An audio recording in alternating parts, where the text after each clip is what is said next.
So much important is the living sadhu to bring out the relevance of the scripture according to the time, place, and circumstance, its deeper meaning, its inner meaning, and so forth. In this sense, the sadhu is more important than the scripture. He's the active agent of the scripture. Now, like I say, he always cites the scripture, gives a precedent. We may not always agree with that, but that becomes then, if he's a real sadhu, our problem. That becomes our problem where we are stuck with a literal kind of Kanishthadikari type of application rather than a living, dynamic, progressive, relevant, advanced understanding of the scripture. This is what realization means.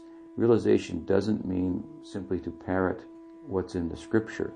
It's like we find in Ramayana, the problem was raised that a Sudra was reciting the Bhagavatam.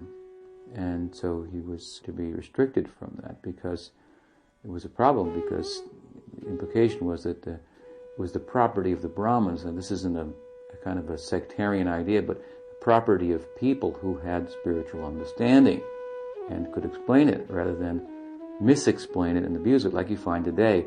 Any bhakta, bhakti, and this, that, and the other gets behind a keyboard, and it doesn't matter, or nobody knows who they really are, what their example is, or what their life is, and they write this, that, and the other thing, quoting scripture out of context. They don't understand the application, its meaning, and so forth, and it's a huge problem.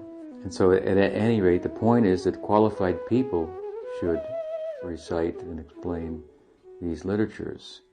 Others should listen and thereby become qualified by hearing from them.